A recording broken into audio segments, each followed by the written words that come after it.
Class 11 physical world, this is the lecture first. और आपको अगर कोई है परेशानी क्लास 11th में तो हमारे चैनल के साथ आप बने रहिए और यहाँ पे हम सारे दुविधाओं को खत्म करेंगे और एकदम बेसिक तरीके से, बिल्कुल लाजवाब तरीके से आपको पढ़ाएंगे, छोटे छोटे टर्म को टच करके। और आपको अब कहीं जाने की जरूरत नहीं है। तो आपने सही किया हमारे चैनल पे आके। और आज करते हैं हम अपनी वीडियो की शुरुआत।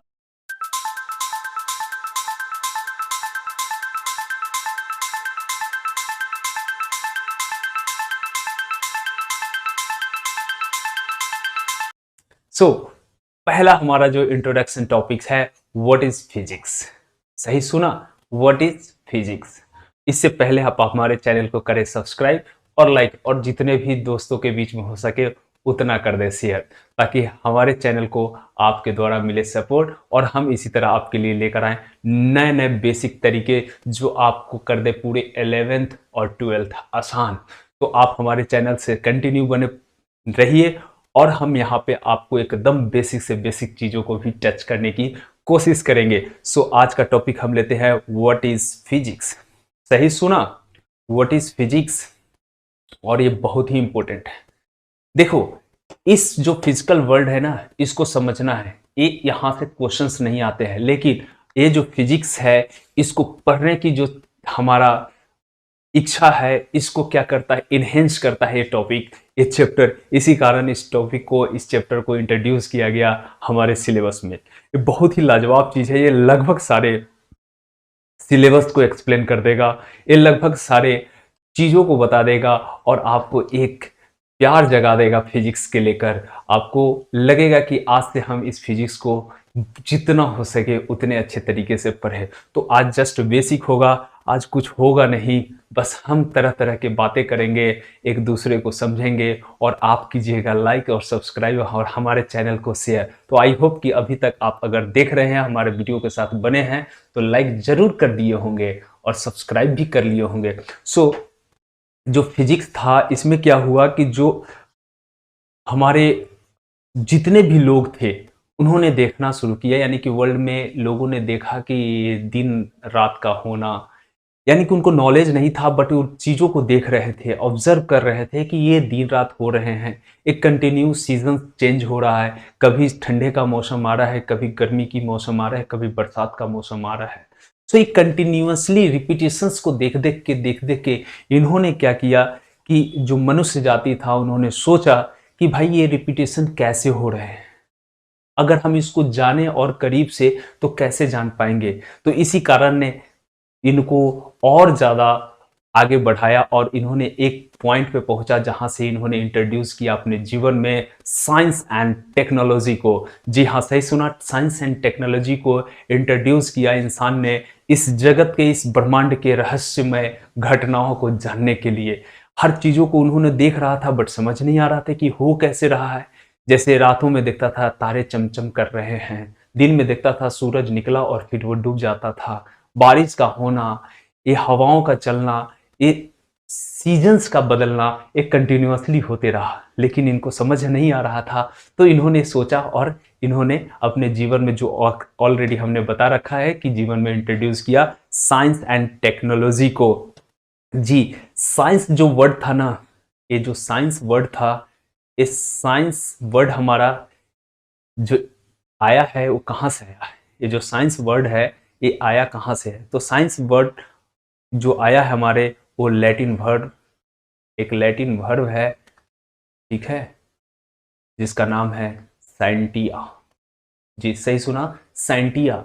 साइंटिया के द्वारा ही ये साइंस निकल के आया है, जो लैटिन वर्ब है साइंटिया। और इसका मतलब होता है टू नो, किसी चीज को जानना।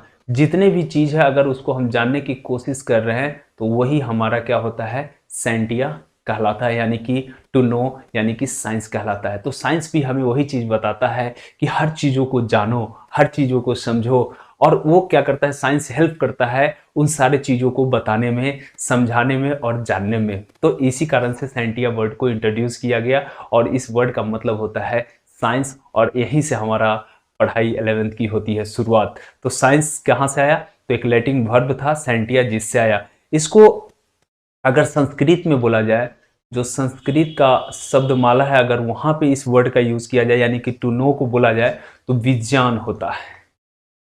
इसको हम लोग बोलते हैं विजनान। ठीक है, विजनान, इसको बोलते हैं विजनान। ठीक है, सो संस्कृत में इसको विजनान बोलते हैं। अगर हम अरबिक में बोले तो अरबिक में इसको हम लोग बोलते हैं इल्म, ILM, इल्म। और इन सारे चीजों का मतलब होता है टू नो। इन सारे चीजों का भी मतलब होता है जानना। ठीक है, इसका भी मतलब होता है कि हाँ, किसी चीजों को जानना। तो अब क्वेश्चन बनता है हमारे माइंड में कि ये साइंस एंड टेक्नोलॉजी होता क्या है, ये साइंस और साइंटिफिक मेथड कहते किसको हैं। तो यहां से क्वेश्चन आता है कि what is science and scientific method. सही सुना, कि अब साइंस और साइंटिफिक मेथड किसे कहते हैं। तो अगर आप यहां तक बने हुए होंगे तो निश्चित हमारे चैनल को सब्सक्राइब कर चुके होंगे। तो आगे चलते हैं कि what is science and scientific method. तो यहां देखो, साइंस और साइंटिफिक मेथड किसे कहते हैं। तो सबसे पहले हम इसको समझेंगे कि ये साइंस किसे कहते हैं, विज्ञान किसे कहते हैं। उसके बाद इसके द्वारा होने वाले जो मेथड है उसको भी हम लोग समझेंगे। तो साइंस का मतलब होता है to understand to understand the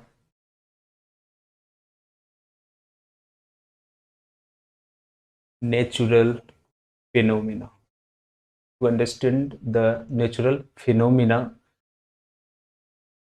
in as much detail and depth as it possible। समझ रहे हैं, ये क्या होता है, साइंस की किसी भी नेचुरल फिनोमेना को समझने में क्या करता है, मदद करता है। इसी को हम लोग साइंस बोलते हैं। किसी भी नेचुरल फिनोमेना को अगर समझने की कोशिश किया जाए तो ये क्या करता है, हमें उसमें हेल्प करता है और वहीं से हम किसी नेचुरल फिनोमेना को क्या कर पाते हैं, समझ पाते हैं। और साइंस ही बताता है कि अगर आप किसी नेचुरल फिनोमेना को समझने की कोशिश कर रहे हैं तो कितनी गहराई तक, कितनी अंदर तक जाकर उसको आप समझते हैं, ये भी हमें साइंस ही बतलाता है। और उसको क्या करना है कि अगर आप उसकी गहराई तक जब पहुंच ही जाते हैं तो उसमें क्या करना है, use the knowledge to gain to predict, modify and control. आप समझ गए होंगे कि देखो, अगर हम किसी फिनोमिना को, नेचुरल फिनोमिना को जब उसकी गहराई तक जाकर समझ लेते हैं, उसके बारे में बहुत ज़्यादा गहराई तक नॉलेज उठा लेते हैं, तो हम उसके बारे में एक संभावना भी लगा सकते हैं, उसके अंदर में कुछ चेंजिंग भी कर सकते हैं और उसको हम लोग कंट्रोल भी कर सकते हैं। जैसे मान लो कि जैसे मौसम की जानकारी, ये साइंस का ही दिया हुआ है कि अगर कोई मौसम की जानकारी हमें काफ़ी दिन पहले दे देते हैं, काफ़ी साल पहले दे देते हैं कि भाई इतने तारीख को इतने बजे एक खगोलीय घटना होने वाला है, तो ये कहाँ से करते हैं, ये प्रिडिक्शन करते हैं। तो क्यों, क्योंकि वो साइंस को इतने करीब से जाकर जानते हैं, इतने नज़दीक से जाकर देखते हैं और उसके ऊपर इतने ज़्यादा रिसर्च करते हैं जो उनको क्या कर देता है, इस चीज़ में हेल्प कर देता है। तो यही हमारा फिजिकल वर्ल्ड का परिवार बनता है जो बहुत ही इंपॉर्टेंट है।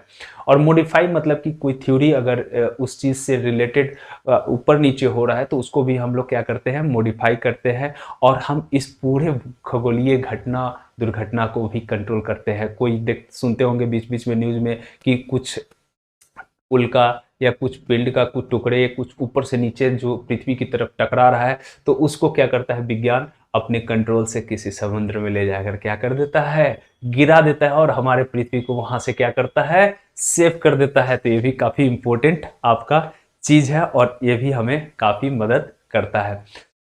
ठीक है, आई होप कि इसको आप नोट डाउन कर लिए होंगे। नेक्स्ट है हमारा, नेक्स्ट को हम लोग देखते हैं। यहाँ देखिए, नेक्स्ट हमारा बनता है क्या कि साइंटिफिक मेथड, जो हम लोगों ने पढ़ा था, द साइंटिफिक साइंटिफिक मेथड।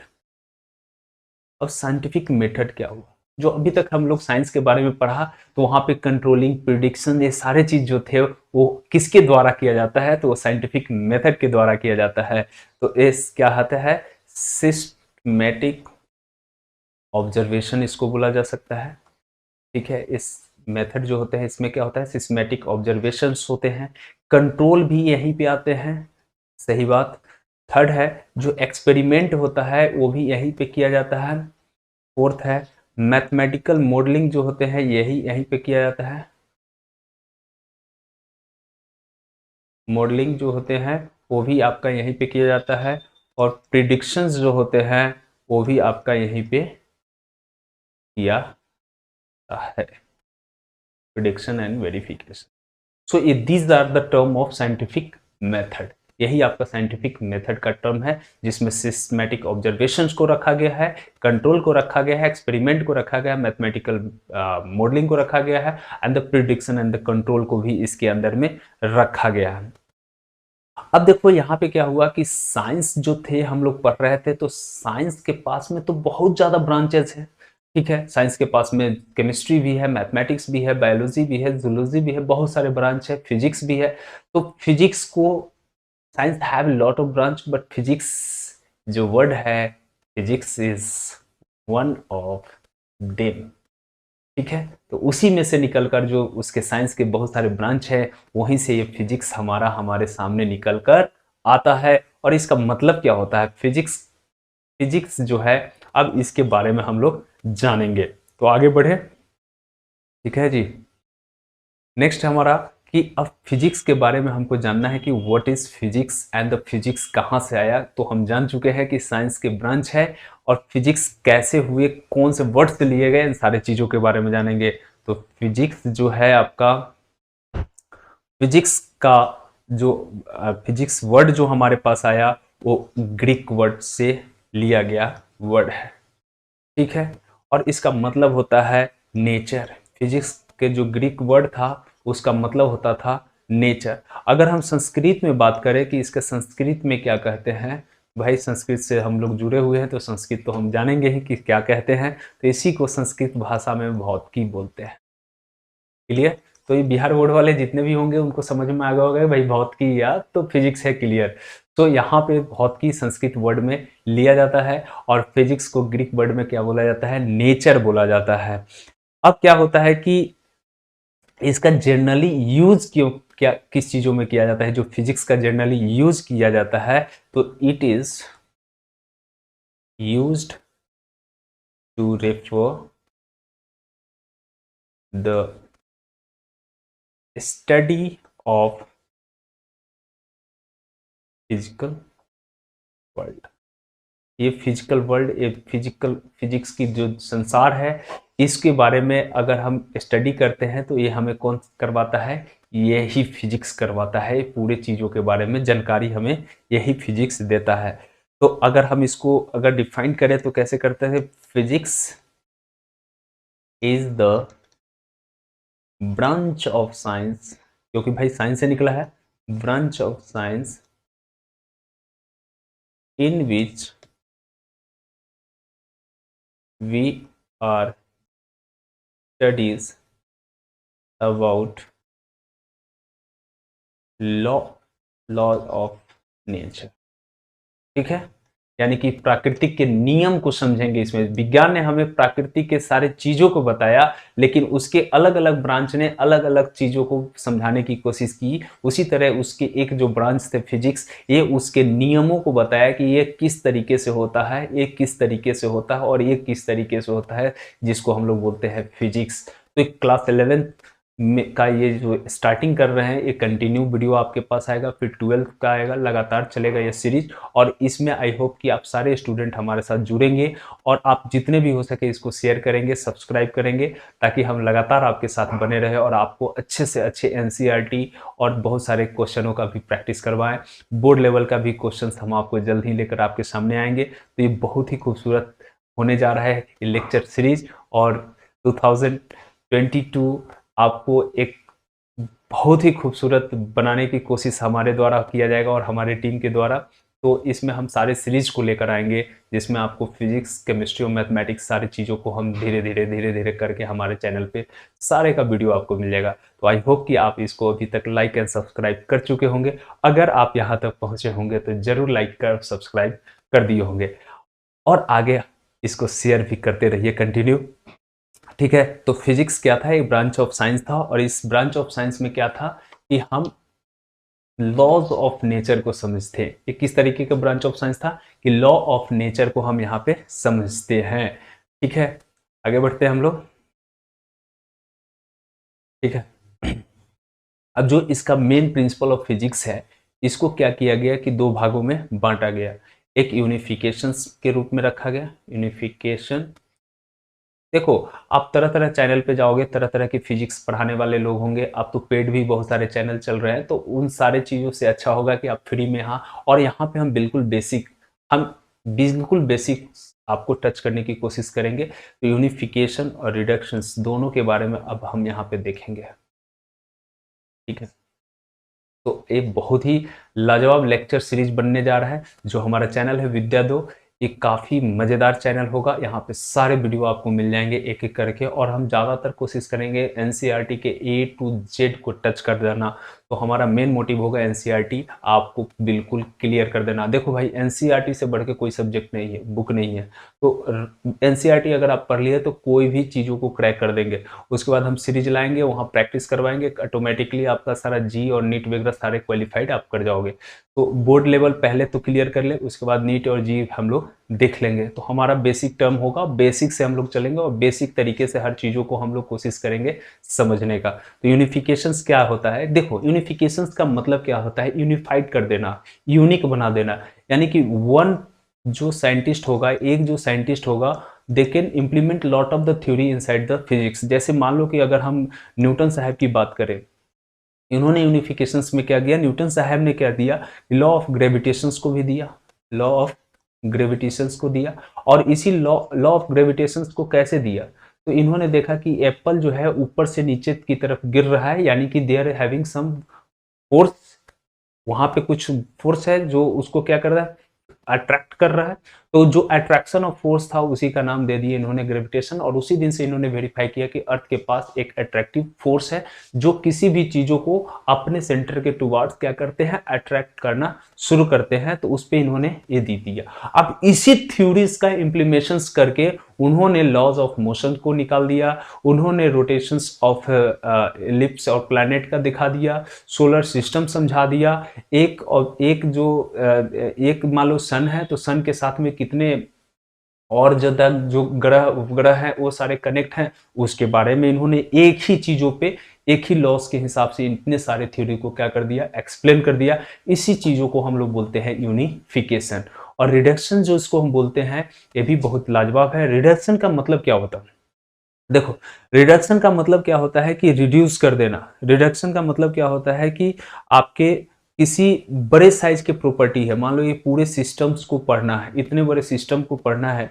अगर हम इसको रिड्यूस पार्ट में पढ़ ले, छोटे छोटे पार्ट को अगर हम समझ ले, फिर इस पार्ट को समझ ले, फिर इस पार्ट को समझ ले, फिर इस पार्ट को समझ ले, तो क्या इस कॉम्प्लेक्स सिस्टम के पूरे पार्ट को हम समझ सकते हैं? अब देखो, थर्मोडायनेमिक्स से बहुत बड़ा पार्ट है। अगर हम थर्मोडायनेमिक्स के छोटे छोटे सिस्टम्स को समझ लेते हैं, first law of thermodynamics, second law of thermodynamics, third law of thermodynamics, उसके छोटे छोटे इंट्रोपी, एंथैल्पी वगैरह सब, हीट एक्सचेंजर, ठीक है, तो हीट चेंजर, रेफरेंस, ये सारी चीज़ों को अगर हम समझ लेते हैं तो ये हम पूरे सिस्टम ऑफ थर्मोडायनेमिक्स को समझ लेते हैं। इसी को रिडक्शन बोलते हैं, रिड्यूस करके समझ लेना। जैसे मान लो कि आप मोबाइल को समझने जा रहे हो, मोबाइल चलाना आप सीख रहे हो, तो मोबाइल के छोटे छोटे अगर ऐप के बारे में जानकारी लेते, एक एक सिस्टम के बारे में जानकारी लेते, पूरे मोबाइल ऑपरेट करते हो। लैपटॉप चला रहे हो तो भाई लैपटॉप को तो एक ही दिन में आप चलाना नहीं सीख गए होंगे, उसके भी छोटे छोटे प्रोग्राम के बारे में आप जाने होंगे, और सारे कंसिस्ट जब करेंगे तो पूरे लैपटॉप को आप समझ गए होंगे चलाना। तो इसी को बोलते हैं रिड्यूस करके किसी चीज़ों को समझना। और जब रिड्यूस करके किसी चीज़ों को आप समझ जाते हैं तो उस पूरे कॉम्प्लेक्स सिस्टम को आप समझ जाते हैं। तो यही इसका फिजिक्स का दो जो प्रिंसिपल थ्रस्ट थे, उन दोनों में हम लोगों ने एक का यूनिफिकेशन नाम रखा और एक का रिडक्शन नाम रखा। आई होप कि इसको भी आप समझ गए होंगे। ठीक है, अब हम लोग नेक्स्ट चलते हैं, जिसमें अब देखो इसमें क्या है ना कि ये आपका जो फिजिकल वर्ड है जनरली क्या करता है, सिलेबस को कवर कर देता है, पूरे सिलेबस को आपको बता देता है। तो इसमें हमारा जो नेक्स्ट बन रहा है वो बन रहा है आपका scope and excitement of the physics. Scope and excitement of physics. अब फिजिक्स के स्कोप और एक्साइटमेंट को भी हम लोग यहाँ से देखेंगे कि फिजिक्स का स्कोप क्या है और एक्साइटमेंट क्या है, फिजिक्स हम क्यों पढ़े, कहाँ क्या पढ़ना है, सारी चीजों को यहाँ पे बताएगा। तो देखो इसका दो डोमेन है, ठीक है, इसको अगर हम रखें तो दो डोमेन है, डोमेन ए और डोमेन बी, ठीक है। डोमेन बी के अंदर में क्या होता है कि डोमेन बी में हम लोग एटॉमिक, मॉलिक्यूल, मॉलिक्यूलर पार्टिकल्स, ठीक है, न्यूक्लियर्स, ये आपका इस डोमेन बी में हम इसको रखते हैं। और डोमेन ए में हम रखते हैं क्या, लेबोरेटरी सिस्टम, ठीक है, और एस्ट्रोनॉमिकल सिस्टम, ग्रह वगैरह सब, यानी कि बिग बिग ऑब्जेक्ट की बात। और यहाँ पे क्या है, स्मॉल सारे चीज है। यहाँ पे क्या है, बड़े बड़े चीज दिख रहे हैं, लेबोरेटरी में भाई एक्सपेरिमेंट करेंगे तो कुछ तो हमको दिखेगा, लेकिन यहाँ पे कुछ चीज हमको दिखेगा भी नहीं, उस पर भी हमको काम करना होता है। इसी हिसाब से इस डोमेन को दो भागों में, यानी इस डोमेन ए और डोमेन बी के हिसाब से जो बड़े चीजों को देखा गया और एक में छोटे चीजों को देखा गया, इस आधार पे इसका नाम रखा गया मैक्रोस्कोपिक और माइक्रोस्कोपिक। क्लियर? यानी कि अब आपको समझ में, माइक्रोस्कोपिक मतलब छोटे छोटे चीजों के बारे में स्टडी करना, और माइक्रो मतलब थोड़ा इससे बड़ा, यानी बड़े बड़े चीजों के बारे में स्टडी करना। तो माइक्रो और माइक्रो के बारे में समझ गए। देखो माइक्रोस्कोपिक जो होता है उसी को हम लोग क्लासिकल फिजिक्स बोलते हैं, क्लासिकल फिजिक्स बोलते हैं। और जो माइक्रो होता है इसको कौन सा फिजिक्स बोलते हैं, मॉडर्न फिजिक्स, ठीक है, जिसमें हम लोग बहुत छोटे छोटे चीज़ों के बारे में, यानी कि बीटा डीके के बारे में, प्रोटॉन प्रोटॉन के बीच में जो रिपल्सन होता है उसके बारे में, मतलब बिल्कुल छोटे छोटे चीज़ों के जो फोर्स होते हैं, मान लो इलेक्ट्रॉन इलेक्ट्रॉन के बीच में जो फोर्स लगाते हो, उस छोटे छोटे चीज़ जो बिल्कुल दिखने योग्य नहीं होते, उसके बारे में हम लोग यहाँ पे स्टडी करेंगे। खैर वहाँ तक हम लोग पहुँचेंगे। तो अभी हम देखते हैं क्लासिकल फिजिक्स। और क्लासिकल फिजिक्स को जनरली कितने भागों में बांटा गया, इसको भी चार भागों में बांटा गया। पहला भाग का नाम रखा गया इसको मैकेनिक, मैकेनिक्स। सेकेंड पार्ट का नाम जो रखा गया वो इलेक्ट्रोडायनेमिक्स। थर्ड पार्ट का जो नाम रखा गया वो रखा गया ऑप्टिक्स। फोर्थ पार्ट का नाम जो रखा गया वो रखा गया थर्मोडायनेमिक्स। ठीक है जी, इतने चीजों में इसको क्लासिकल फिजिक्स को एक्सप्लेन किया। देखो इस सिलेबस, मान लो तो सिलेबस। और मैकेनिक्स क्या है, तो मैकेनिक्स के अंदर में जो हमको स्टडी करना है वो न्यूटन्स लॉ के बारे में पढ़ना है, न्यूटन्स लॉ के बारे में पढ़ना है। इसके अंदर में जनरल सिस्टम ऑफ पार्टिकल के बारे में पढ़ना है, जनरल सिस्टम ऑफ पार्टिकल, ठीक है, यहाँ पे पढ़ना है। और इसमें हमको जो वाटर वेव है या फिर साउंड वेव है, इन सारी चीज़ों का एक्सप्लेनेशन यहीं पे करना है हमको, ठीक है। इसके ऊपर में जो लोड के कारण किसी रॉड में बेंडिंग हो जाता है या क्या फोर्स जनरेट होते हैं, यानी कि लोड सिस्टम के बारे में, यहाँ पे लोड का इक्विलिब्रियम सिस्टम, लोड के सिस्टम के बारे में यहाँ पे क्या करना है हमको स्टडी। ये सारे चीज हमें किस चीज में पढ़ना है, मैकेनिक्स के अंदर में पढ़ना है। देखो इलेक्ट्रो का मतलब ही होता है क्या, इलेक्ट्रो का मतलब इलेक्ट्रॉन, यानी कि रिलेटेड टू करेंट, यानी कि हम यहाँ पे इलेक्ट्रिसिटी के बारे में पढ़ेंगे, ठीक है जी। यहाँ पे हम लोग मैग्नेटिक के बारे में पढ़ेंगे, यहाँ पे हम लोग चार्ज के बारे में पढ़ेंगे, यहाँ पे हम लोग कूलम्ब्स के बारे में पढ़ेंगे, ठीक है। तो यहाँ पे हम लोग वोल्टेज के बारे में पढ़ेंगे। तो ये सारे चीजों को हम लोग यहाँ पे देखेंगे, ठीक है। तो ये सारे चीज इसका पार्ट बनता है, यानी कि ये सारे कवर हो रहे हैं 11th एंड 12th का सिलेबस। तो यही आपका फिजिकल वर्ल्ड है और इसका इंट्रोडक्शन, यानी फिजिक्स का आज क्या कर रहे हैं हम लोग, घर में एंट्री मारने जा रहे हैं। तो ये बहुत ही सुंदर टॉपिक बन रहा है। और ऑप्टिक्स जो है उसके अंदर में हम लोग, ऑप्टिक्स है तो लाइट के बारे में पढ़ेंगे, टेलीस्कोप के बारे में पढ़ेंगे, ठीक है, माइक्रोस्कोप के बारे में पढ़ेंगे कि इससे क्या होता है, कैसे कैसे वर्क करते हैं। और कलर जो एग्जीबिशंस होते हैं, जो सिनेमा हॉल फोटोज वगैरह के लिए, वो सारे चीज़ों को ऑप्टिक्स के बारे में। थर्मो है, थर्मो का मतलब हो गया कि हीट के बारे में पढ़ेंगे। इसमें ही हम लोग पढ़ेंगे इंटरनल एनर्जी के बारे में। देखो थर्मो का मतलब 12 चीज़ों के बारे में नहीं, इंटरनली क्या क्या हो रहा है चेंजिंग, तो इंटरनल एनर्जी के बारे में पढ़ेंगे कि इंटरनल एनर्जी कैसे होता है। इंटरनल फोर्स के बारे में पढ़ेंगे कि इंटरनल फोर्स का क्या लेना देना है यहाँ पे, ठीक है। तो ये सारे चीज, इंट्रोपी के बारे में पढ़ेंगे, इंथैल्पी के बारे में पढ़ेंगे, ये सारी चीजों का स्टडी हम लोग यहीं पे करेंगे। अब हीट है तो रेफ्रिजरेटर के बारे में अगर बात ना करें तो ये दुखद होगा, तो रेफ्रिजरेटर के बारे में भी हम लोग यहीं पर थर्मोडायनेमिक्स में पढ़ेंगे। और आपका हीट इंजन भी आपको यहाँ पे पढ़ाया जाएगा। तो ये सारे टॉपिक को हम लोग कवर किए कि लगभग, और बहुत सारी चीज़ है जो हम लोग सिलेबस के उस पार्ट में पहुंचेंगे तो हम लोग देखेंगे। तो ये 11th एंड 12th के सिलेबस को कवर करने की कोशिश किया गया जो क्लासिकल फिजिक्स है उसके अंदर में। और देखो जो माइक्रोस्कोपिक है ना, यहाँ पे हमने ऑलरेडी बता दिया है कि न्यूक्लियर्स वगैरह यानी कि छोटे छोटे चीज़ों के बारे में स्टडी करेंगे। तो इसमें क्या होगा कि यहाँ पे इलेक्ट्रॉन, प्रोटॉन, न्यूट्रॉन से सब चीज़ों के बीच के फोर्स, रिपल्सन, ये सारी चीज़ों का वैल्यू हम लोग यहाँ पे करेंगे, राइट। अब आगे बढ़ते हैं हम लोग इसमें, तो देखेंगे। तो हमारा ये लगभग सिलेबस था और आई होप कि आप इस सारे सिलेबस को नोट डाउन कर लिए होंगे। अब नेक्स्ट हम लोग इसमें क्या है कि नेक्स्ट टॉपिक हम लोग लगाते हैं कि फिजिक्स टेक्नोलॉजी से कैसे रिलेटेड है और ये टेक्नोलॉजी जो हमारे सोसाइटी को क्या प्रदान करता है, ठीक है, समाज को क्या देता है, इस सारी चीज़ों को। तो फिजिक्स देखो, फिजिक्स क्या करता है कि न्यू टेक्नोलॉजी को देता है। फिजिक्स गिव्स न्यू टेक्नोलॉजी, ठीक है, और एक सोसाइटी को कोई चीज़ प्रदान करता है। जब ये टेक्नोलॉजी आते हैं तो जैसे मान लो कि अगर हम इसके लिए एक एग्जांपल लें, जैसे वायरलेस, जब हम physics give the new technology, जब फिजिक्स के अंदर में हम लोग laws of electricity and magnetism के बारे में जब हम लोग पढ़े थे, तो यहाँ से हमें क्या मिला, new technology, wireless communications, wireless communications मिला, ठीक है।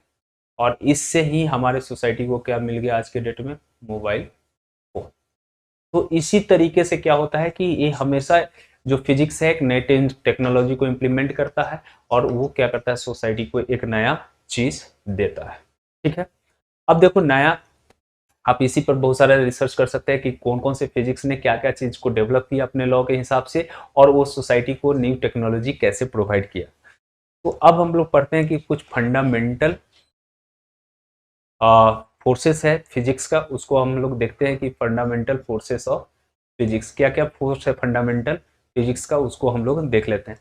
तो जैसे ग्रेविटेशनल फोर्स हो गया, या फिर दूसरा मान लो इलेक्ट्रो मैग्नेटिज्म फोर्स हो गया, या तीसरा मान लो आपको स्ट्रॉन्ग न्यूक्लियर फोर्स हो गया। जो स्ट्रॉन्ग न्यूक्लियर फोर्स का मतलब कहाँ पे लगता है, इसको एग्जाम्पल अगर लिया जाए, न्यूक्लियर फोर्स, इसका अगर एग्जाम्पल अगर आप लेते हो तो repulsion between proton to proton, repulsion between proton to, repulsion लिख देता हूँ, repulsion between proton to proton, ये इसके जो बीच में रिपल्सन फोर्स होते हैं ना, ये काफी स्ट्रॉन्ग फोर्स होते हैं, ठीक है। और इसी कारण से जो न्यूक्लियर सेंटर पे एक्सिस होते रहता है, वो इसी कारण से वो पूरा सेंटर बना के रखता है, इसी रिपल्सन के कारण से।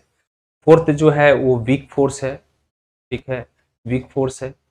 वीक फोर्स है मतलब बहुत कम फोर्स लग रहा है एक दूसरे बॉडी के अंदर में। अगर मान लिया जाए ग्रेविटेशनल फोर्स के अंदर में जो अर्थ बॉडी और दूसरे चीज़ों में जो फोर्स लगते रहते हैं एक दूसरे के साथ में, ये भी आपका क्या होता है, मान लो कि दो बॉडीज है और इन दोनों बॉडीज के बीच में ड्यू टू इन दोनों बॉडी के बीच में क्या होता है कि अगर मान लो कि मास m1 है और इसका m2, यानी कि इसके बारे में जब हम स्टडी करेंगे और यहाँ पे जो फोर्स लगता है उसको भी हम लोग मान लेते हैं कि वीक फोर्स ही अप्लाई हो रहा है, ठीक है। तो वीक फोर्स है आपके पास। तो इसमें अगर मान लो इसका एग्जांपल तो बीटा डीके वगैरह के बारे में देखो, ये इलेक्ट्रोमैग्नेटिज्म फोर्स में क्या होता है कि चार्ज बॉडी के बीच में जो फोर्स लगते हैं, और ग्रेविटेशनल में क्या होता है, मास बॉडी यानी बड़े बड़े मास बॉडी के बीच में जो फोर्स लगते हैं, that is gravitational force and the electromagnet. तो आई होप कि पहला चैप्टर फिजिक्स का आज एंड हुआ और इसमें आपको सारी चीज़ों को हमने कोशिश किया कवर करने के लिए बिल्कुल कम समय में। तो आपको ये वीडियो बहुत ही पसंद आया होगा और आप हमारे चैनल को लाइक एंड सब्सक्राइब करो और इस चैनल पे कंटिन्यू बने रहो। हमारे अपडेटेड वीडियो आएंगे जिसका नोटिफिकेशंस अगर बेल आइकन आप क्लिक कर चुके होंगे तो आपको सारे न्यू नोटिफिकेशन आपके मोबाइल पे मिलेंगे और आप आराम आराम से हमारे साथ बने रहो, पढ़ते रहो और अपने कैरियर में कुछ अच्छा करने की कोशिश करो। तो डिस्क्रिप्शन में हमारा सारा चीज़ मिल जाएगा आपको। आप वहाँ पर जाकर हमसे कांटेक्ट कर सकते हो, हमें मेल कर सकते हो अगर कोई क्वेरी या अगर कोई क्वेश्चन और अगर कोई अपडेटेड क्लास से रिलेटेड कोई आपको चीज़ पूछना हो तो आप हमें मेल बिल्कुल बेहिचक कर सकते हो। तब तक के लिए धन्यवाद।